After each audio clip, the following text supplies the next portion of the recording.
Weekly expiry हो जाएगी। इस तरह से रिटेल के पार्टिसिपेशन को रोकने की कोशिश की जा रही है। तो इसका ओवरऑल मार्केट के स्ट्रक्चर पे इम्पैक्ट क्या होगा?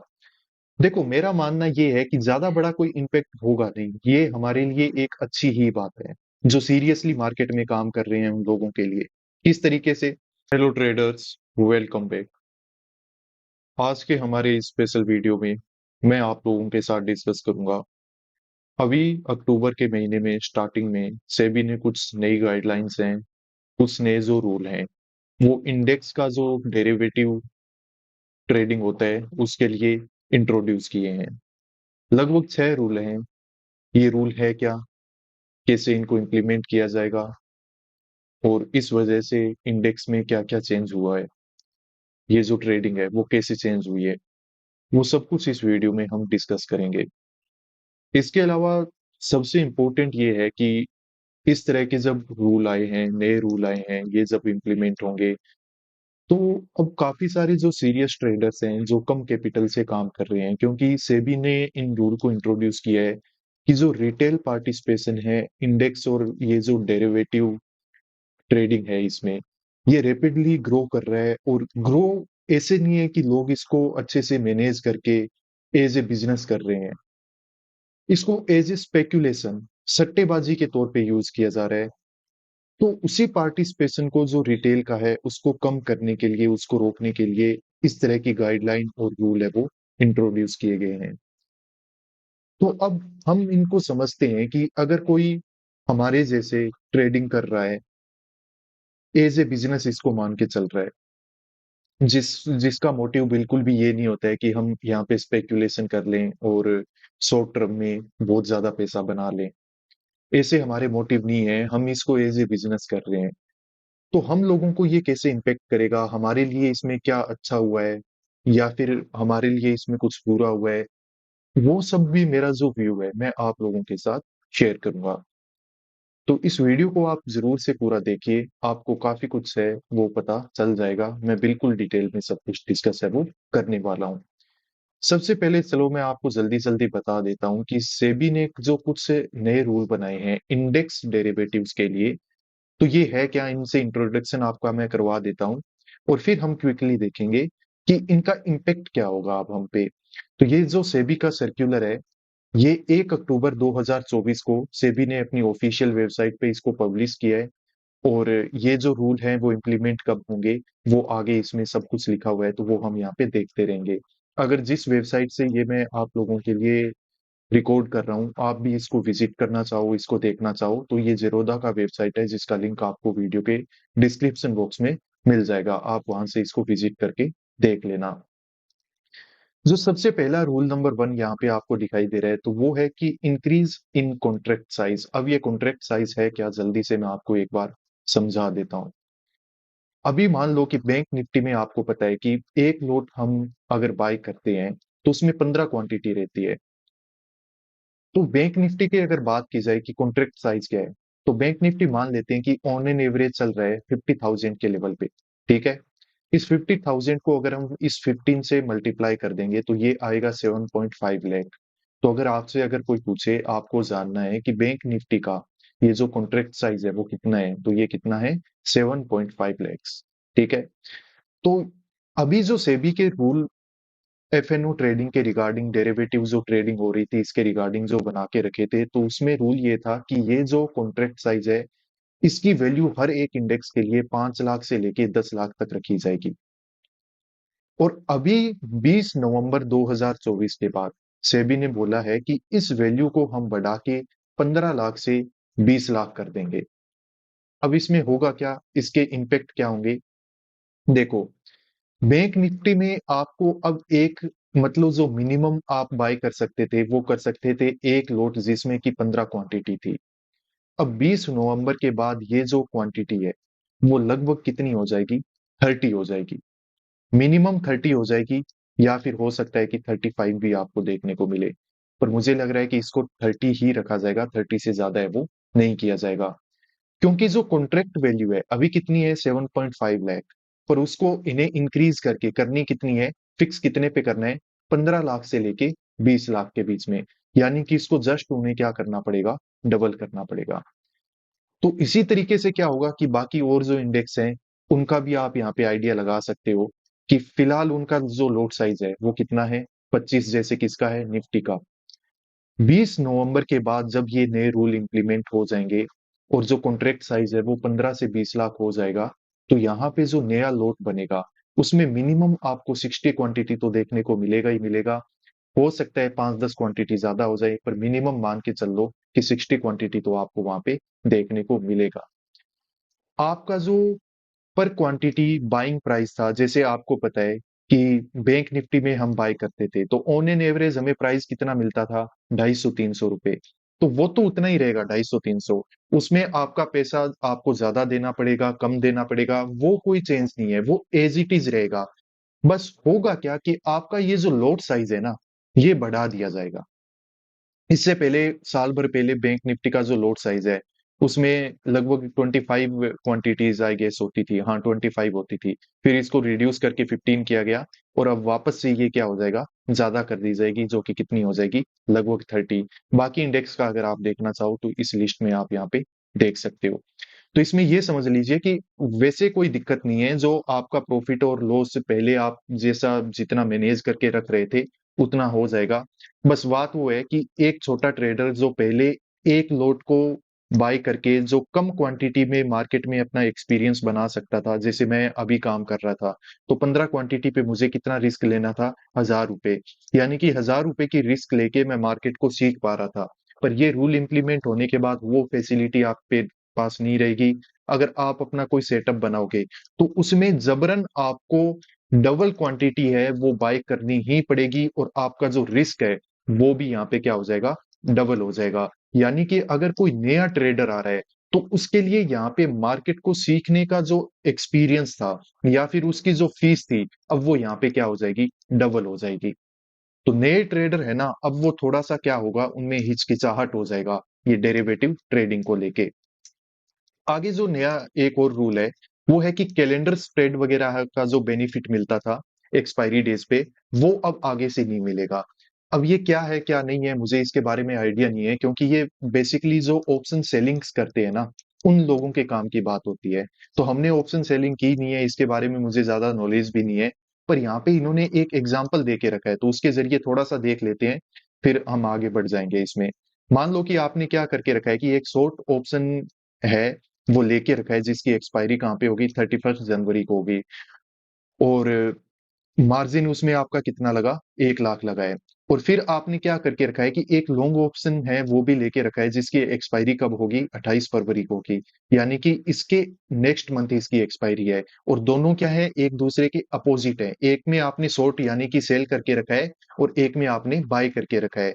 तो ये जो आपने शॉर्ट पोजीशन लेके रखी है ना, इसने हेज कर दिया लॉन्ग को, तो उसी वजह से जो मार्जिन आपको 1 लाख चाहिए था, अब वो यहाँ पे कितना चलेगा, आपको 50,000 ही चाहिए, 1 लाख नहीं चाहिएगा। मतलब कि कम पैसे में आप ज्यादा है वो बाय कर सकते थे, जिसको हम हेजिंग बोलते थे। तो अब वो हेजिंग फैसिलिटी है ना, वो यहाँ पे खत्म हो जाएगी। तो ये बेसिकली जो ऑप्शन सेलिंग वगैरह करते थे उनके लिए काम की बात है। तो हम लोग इस पे ज्यादा फोकस है वो नहीं करेंगे, पर हाँ ऐसा करके हुआ है। तो अब उन लोगों को यहाँ पे दिक्कत है वो डेफिनेटली देखने को मिलेगी, क्योंकि हेजिंग जब हो जाती थी ना, तो आपकी जो पोजीशन है उसमें क्या है कि थोड़ा जो लॉस और आपका जो प्रॉफिट है ना, वो थोड़ा क्या है, कंट्रोल में हो जाता था। कि मार्केट ने कोई एक डायरेक्शन में अगर ज्यादा बड़ा मूव कर दिया, तो जो आपने अपोजिट पोजीशन बना के रखा था उसमें आपको थोड़ा प्रॉफिट हो जाएगा, जिससे कि थोड़ा बैलेंस बना रहता था। पर अब वहां पे आपको ज्यादा पैसा देना पड़ेगा, तो हो सकता है लोग हेजिंग नहीं करेंगे, तो ये थोड़ा सा रिस्क है वो यहाँ पे बढ़ सकता है। तो ये ठीक है, ऐसा हो जाएगा। मेरे हिसाब से जो सबसे ज्यादा एक वेलकमिंग यहाँ पे जो रूल है नया मेरी तरफ से, तो वो है ये वाला rule, limiting weekly expiry contract. ये मेरा मानना है कि सबसे अच्छा रूल है, और सेबी ने लगभग साल भर पहले ही एक नया रूल बनाया, जिसमें वीक के हर एक दिन 5 ट्रेडिंग डे होते हैं, और 500 दिनों पे कोई ना कोई एक इंडेक्स का एक्सपायरी होगा, ऐसे करके रूल लेके आए। उससे पहले वीक में दो एक्सपायरी होती थी, एक निफ्टी 50 की थी, दूसरी बैंक निफ्टी की थी, जो कि बहुत अच्छी बात थी। पर ये जो पांचों के 500 दिन एक्सपायरी वाला ट्रेंड आ गया ना, तो यहाँ पे रिटेलर ने सबसे ज्यादा अपना पैसा खोया है। एक ऐसा ट्रेडर या जो इंसान है जिसको ट्रेडिंग के बारे में कुछ नॉलेज नहीं है, जिसको इस मार्केट के बारे में कुछ एक्सपीरियंस नहीं है, वो क्या करने लगा कि जो वीकली एक्सपायरी होती है ना हर एक दिन, उसमें कुछ न कुछ पैसा डाल के हीरो जीरो करने लगा। यहाँ पे लालच ये मिलता है कि अगर 500 डालोगे तो उसका 50,000 भी हो सकता है। पर धीरे धीरे करके इंसान यहाँ पे 500,000 डालता रहता है और उसका पैसा बनता कुछ नहीं है। वो यहाँ पे क्या करता है, धीरे धीरे करके पैसा खोता ही है। पर सबको लगता क्या है कि कम पैसे में यहाँ पे हम रातों रात लखपति या फिर करोड़पति है वो बन सकते हैं। होगा क्या, कोई भी ट्रेडर है जिसके अकाउंट में 500 रुपए भी हैं, वो दोपहर में 2 बजे के आसपास आएगा, 1 बजे के आसपास आएगा, 500 रुपए का कोई भी पुट या कॉल है उसको बाय करके रख लेगा। अब उसको ये है कि या तो मेरा 500 रुपए चला जाएगा या फिर मार्केट मेरी डायरेक्शन में चल गया, तो यहाँ पे 5,000 50,000 है वो मेरा पैसा है वो यहाँ पे बन जाएगा। तो इस तरह की ये जो एक्टिविटीज होने लगी थी, तो इससे क्या है कि रिटेलर अपना पैसा है वो कंटिन्यूअसली खो रहा था, और वो कितने बड़े लेवल पे था वो मैं आपको दिखा देता हूँ, आपको पता चलेगा कि जो 93%, अब सबको ये इल्यूजन रहता है कि ऑप्शंस ट्रेडिंग कर लेते हैं, यहाँ पे तो पैसा वैसा बनाना क्या है ना कि बहुत इजी है ही। पर ऐसा है नहीं, बिल्कुल मैं आपको बताता हूँ क्यों। 93% जो ऑप्शन ट्रेडर्स है ना, लगभग 125 करोड़ ऑप्शन ट्रेडर है मार्केट में, ये जो डेरिवेटिव ट्रेडिंग करते हैं एफएनओ, वो उसमें, तो उसमें से 93% जो ट्रेडर हैं वो क्या है, लॉस में है। और वो लॉस ऑन एन एवरेज कितना है पर हेड, 2 लाख रुपए। और ये रिपोर्ट है 3 सालों की, 2022, 2023 और 2024। इन 3 सालों में 93% जो एफएनओ ट्रेडर्स हैं, उनका ऑन एन एवरेज पर ट्रेडर ने जो मार्केट में लॉस किया है वो कितना है, 2 लाख पर ट्रेडर। और टोटल जो पैसा इन लोगों ने अपना खो दिया वो कितना है, 1.8 लाख करोड़। तो ये एक बहुत बड़ा कंसर्न हो गया था कि लोग जो रिटेलर हैं वो इस स्पेक्यूलेटिव एक्टिविटी में धीरे धीरे करके क्या कर रहे हैं कि अपना पैसा खो रहे हैं, अपनी जो सेविंग है जो बैंक में होनी चाहिए थी उसको वो क्या कर रहे हैं कि यहाँ पे थोड़ा थोड़ा करके लेके आ रहे हैं, पता चलता नहीं है, और बहुत बड़े बड़े लॉस करके, और धीरे धीरे यहाँ पे पूरा जो मार्केट का स्ट्रक्चर है वो क्या हो रहा है, उसकी वजह से खराब हो रहा है। और उसमें से फिर मैं आपको बताता हूँ कि लगभग जो 4 लाख ट्रेडर है ना, एफएनओ ट्रेडर्स हैं, उनका जो ऑन एन एवरेज लॉस है वो कितना है, 28 लाख पर पर्सन। तो ये बहुत बड़ा कंसर्न है किसी एक इंसान की। हो सकता है कि अपनी पूरी जिंदगी की सेविंग है वो इतने इस एनवायरमेंट में, जिसको इसकी बिल्कुल भी समझ नहीं है, जो सपना तो ये लेके आया था कि 1 लाख डाल के 1 करोड़ बना लूंगा, वो अपना पूरे जिंदगी का कमाया हुआ पैसा, अपना चैन, सब कुछ यहाँ पे खो देता है, डिप्रेशन इस तरह की चीजों का शिकार हो जाता है। अब यहाँ पे पैसा बनता किसका है, अब मैं आपको बताता हूँ। 1% लोग हैं ट्रेडिंग में, एफएनओ ट्रेडिंग में ऐसे हैं जिन्होंने 1 लाख से ज्यादा का प्रॉफिट है वो मार्केट में बना पाए। 1% से ज्यादा, समझ रहे हो ना। मार्केट में लगभग मान के चल लो कि 99% लोगों का पैसा नहीं बन रहा है, यहाँ पे पैसा सिर्फ 1% का बन रहा है। और उन 1% में भी ऐसे नहीं है कि सबने करोड़ों पैसे कमा लिए, नहीं। 1% लोग वो हैं जिन्होंने 1 लाख से ज्यादा का प्रॉफिट है वो अभी भी करके रखा हुआ है मार्केट में, वो इतने प्रॉफिट में है वो चल रहे हैं। तो जिस मार्केट को आप इतना इजी समझ रहे हो, वो यहाँ से आपको देखने को मिलता है कि इतना भी इजी है वो है नहीं। एक और देखो यहाँ पे क्या है कि additional margin on expiry day, तो ये बायर के काम की बात नहीं है और रिटेलर को कोई परेशान होने की बात नहीं है, ये स्पेशली किसके लिए होता है, सेलर के लिए होता है। और आपको पता है कि जो रिटेलर होते हैं ना वो ज्यादातर क्या करते हैं, बाइंग ही करते हैं, बहुत कम ऐसे रिटेलर हैं जो सेलिंग करते हैं। सेलिंग करते हैं वो बड़ी पार्टी होती है, बड़ा पैसा होता है, उनको इन चीजों से ज्यादा फर्क नहीं पड़ता है। पर यहाँ पे इसमें है क्या कि मान लो कि आपके अकाउंट में 10 लाख रुपए हैं, तो जो एक्सपायरी का दिन होगा ना, आप उसमें 10 लाख का पूरा जो मार्जिन है उसको यूज नहीं कर पाओगे। वहां पे आपको हो सकता है कि सिर्फ 8 से 9 लाख रुपए का ही आपको शॉर्ट करना पड़ेगा, और 1 लाख रुपए है वो आपको मार्केट में रखना पड़ेगा। वो मतलब रखना कितना पड़ेगा, 2% रखना होता है। पर एग्जाम्पल के लिए मैं आपको बता रहा हूँ कि 1 लाख के आसपास पैसा आपको रखना पड़ेगा, ताकि मार्केट में अगर ज्यादा वॉलीटिलिटी हो जाए, तो आपको पता है ना कि जो ऑप्शन सेलिंग होती है उसमें लॉस है वो अनलिमिटेड हो सकता है। आपने मान लो कि 8 लाख का ऑप्शन सेलिंग करके रखा है ना, तो ये जरूरी नहीं है कि आपको मैक्सिमम लॉस है वो 8 लाख का ही होगा। वो हो सकता है कि 9 लाख का हो जाए, हो सकता है 10 लाख का हो जाए। तो उसी को सिक्योर करने के लिए मिनिमम एक्सपायरी के दिन अगर आप सेलिंग कर रहे हो, तो 2% जो लीवरेज है वो आपके अकाउंट में रहनी चाहिए, उतना पैसा है वो आपको रहना चाहिए। बायर का क्या सीन होता है, मान लो कि आपने बैंक निफ्टी का एक लॉट है वो बाय करके रखा है, उसके लिए आपने 5000 पे कर दिया, तो मैक्सिमम आपको लॉस है ना वो 5000 ही हो सकता है, इससे ज्यादा आपका लॉस है वो नहीं होगा। पर सेलिंग में ऐसा नहीं होता है, वहां पे लॉस है वो आपके थोड़े बड़े हैं वो हो सकते हैं। एक ये बहुत अच्छा मेरे को स्टेप लगा। सेकंड जो सबसे मोस्ट वेलकमिंग मेरी तरफ से सेबी का जो एक कदम है वो ये है, देखो जो अच्छे ट्रेडिंग या फिर ब्रोकिंग फर्म थी ना, उन्होंने अपने मतलब जो ट्रेडर थे उनके लिए ये फैसिलिटी नहीं दी थी, पर कुछ एक ब्रोकरेज फर्म ऐसी बन गई कि देखा इंडिया में काफी सारे नए नए लोग हैं उन्होंने ट्रेडिंग करना स्टार्ट किया है, तो उनको अपनी ओर अट्रैक्ट करने के लिए उन्होंने बोला कि चलो आपके पास अगर 100 रुपीज है ना, तो आप उस 100 में क्या कर सकते हो, 200 का माल है वो खरीद सकते हो। इस तरह के वो क्या करते थे, जो बाइंग करते थे, अगर कोई ऑप्शन बाइंग करता था ना तो उसको क्या दिए जाते थे, ये अट्रैक्टिव ऐसे ट्रैप किया जाता था।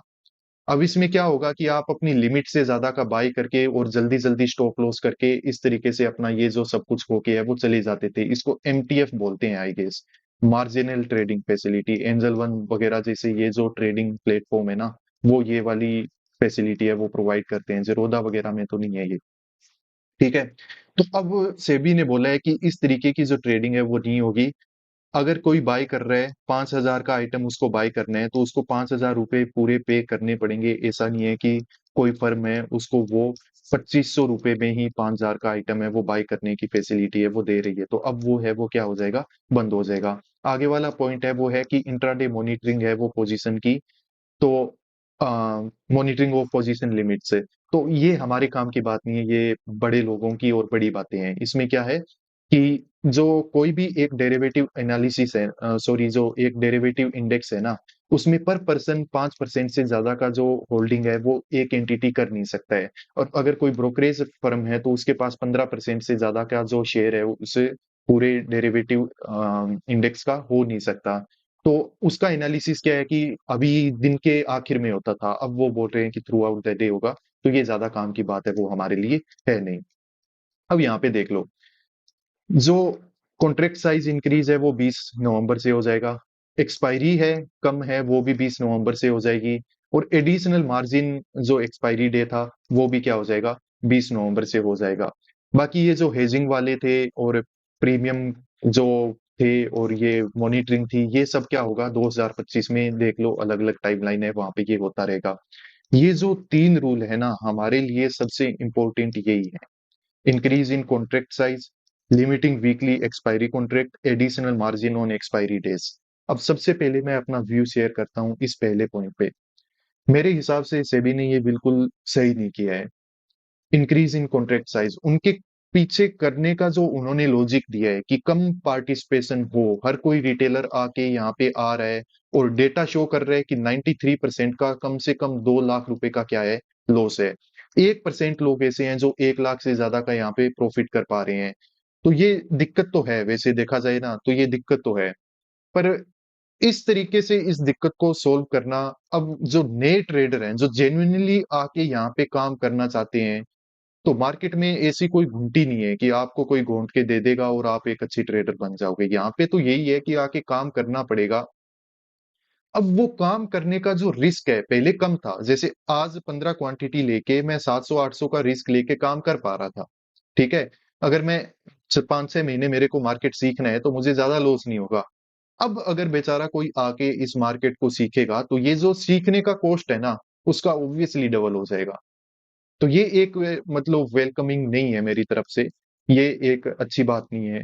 बाकी इसमें जो अगर कोई पहले से काम कर रहा था, ज्यादा बड़ी क्वांटिटी में काम कर रहा है, अगर कोई भाई 900 मतलब 60 लोड कर रहा है बैंक निफ्टी के, तो उसको कोई फर्क नहीं पड़ेगा। जो रिटेलर है, जो आप जैसे मेरे जैसे लोग हैं जो कम 1 लोड 2 लोड 5 लोड 10 लोड लेके थोड़ा मार्केट को सीख रहे थे, एक्सपीरियंस बना रहे थे, उन लोगों को अब यहाँ पे क्या होगी, थोड़ी थोड़ी प्रॉब्लम है वो होना यहाँ पे स्टार्ट हो जाएगी। और ये जो वीकली एक्सपायरी कॉन्ट्रैक्ट्स है ना, ये बिल्कुल एक बहुत ही ज्यादा अच्छा इनिशिएटिव है। दो आपको पता है कि एक्सचेंज है, एक है एनएसई और दूसरा है बीएसई, बॉम्बे स्टॉक और नेशनल स्टॉक। बीएसई ने अपना डिक्लेयर कर दिया है कि हम सेंसेक्स है उसमें अपनी वीकली एक्सपायरी है उसको कंटिन्यू करेंगे क्योंकि हमारे पास इसमें वॉल्यूम है वो अच्छा है। एनएसई ने अभी तक ऐसा कुछ डिक्लेयर नहीं किया है, पर NSE most probably bank Nifty का जो वीकली एक्सपायरी है उसको कंटिन्यू रखेगा, क्योंकि बैंक निफ्टी में एक तो वॉल्यूम बहुत अच्छा है और दूसरा ट्रेडिंग यहाँ पे ज्यादा लोग प्रेफर करते हैं काम करना, तो ऑब्वियसली जो रिवेन्यू लॉस है वो एनएसई को कम होगा अगर बैंक निफ्टी में वो वीकली एक्सपायरी को कंटिन्यू रखेंगे। अगर निफ्टी 50 में रखेंगे तो फिर यहाँ पे दिक्कत हो सकती है, क्योंकि फिर ज्यादा लोग क्या करेंगे सेंसेक्स में चले जाएंगे, क्योंकि वो थोड़ा वोलेटाइल है, जिसको वोलेटिलिटी चाहिए वो वहां पे काम करना फिर स्टार्ट कर देगा। बैंक निफ्टी एक अच्छा इंडेक्स है, सबसे अच्छा इंडेक्स है जिसमें लिक्विडिटी अच्छी है, वॉल्यूम अच्छी है, फ्लक्चुएशन अच्छे होते हैं और बहुत बड़ा इंडेक्स है। काम करने के लिए मेरा तो फेवरेट इंडेक्स है और इसमें अगर वीकली एक्सपायरी हो जाए तो सबसे अच्छा है। अगर नहीं भी हो तो कोई डरने की बात नहीं है, कोई ज्यादा दिक्कत है वो इससे होगी नहीं। अब बात करते हैं कि वीकली एक्सपायरी हो जाएगी, इस तरह से रिटेल के पार्टिसिपेशन को रोकने की कोशिश की जा रही है, तो इसका ओवरऑल मार्केट के स्ट्रक्चर पे इम्पेक्ट क्या होगा। देखो मेरा मानना ये है कि ज्यादा बड़ा कोई इम्पैक्ट होगा नहीं, ये हमारे लिए एक अच्छी ही बात है जो सीरियसली मार्केट में काम कर रहे हैं उन लोगों के लिए। किस तरीके से, आज होता क्या था कि मान लेते हैं कि जैसे मैं बैंक निफ्टी में काम करता हूं, अब लोगों ने करना क्या स्टार्ट कर दिया कि उनको कोई इंडेक्स से मतलब नहीं है, बिजनेस से मतलब नहीं है, उनको स्पेकुलेशन करना है, सट्टेबाजी करनी है।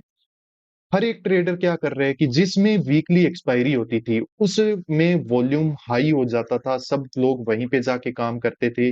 बाकी इंडेक्स में ज्यादा अच्छे से जो नेचुरल एक मोमेंटम होना चाहिए, उसमें जो वॉल्यूम होना चाहिए वो कंसिस्टेंटली वहां पे मिल नहीं पा रहा था।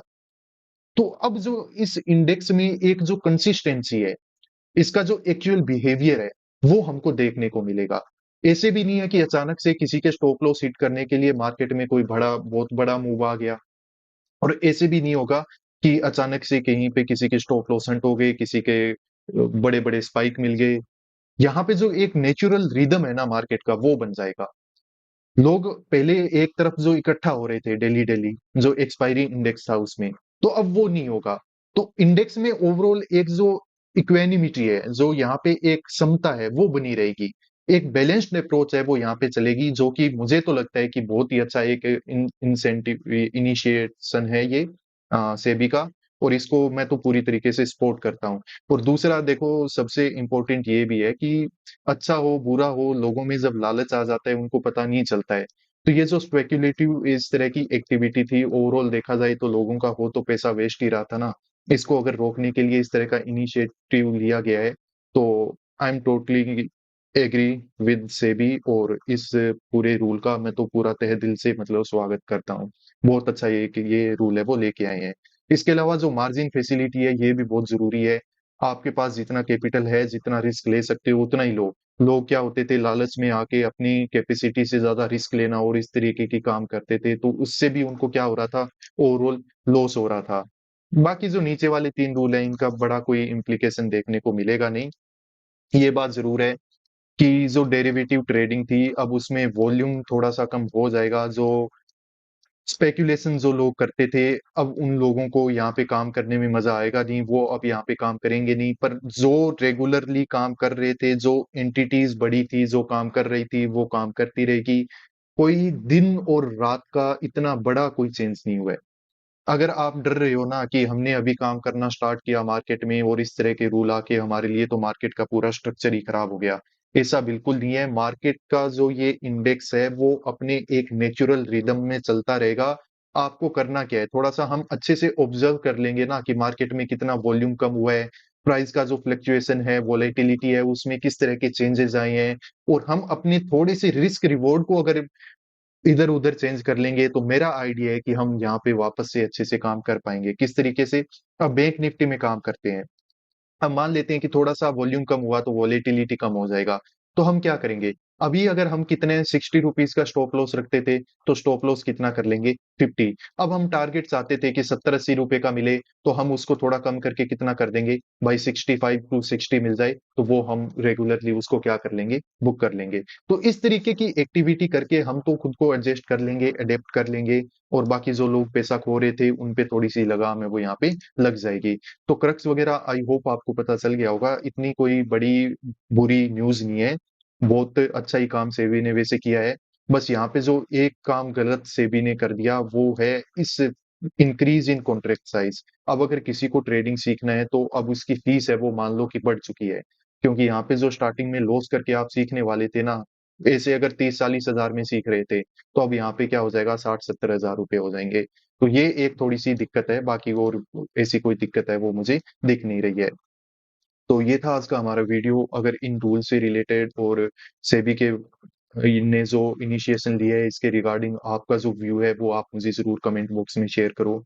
और अगर आपको कोई डाउट है, आप कुछ से क्लियरेंस चाहते हो, तो आप मुझे कमेंट करो, मैं डेफिनेटली आपको रिप्लाई करूंगा, और मेरी तरफ से पूरी कोशिश रहेगी कि आपका जो भी डाउट है, आपका जो भी क्वेरी है, उसको रिजॉल्व किया जाए, जल्द से जल्द किया जाए।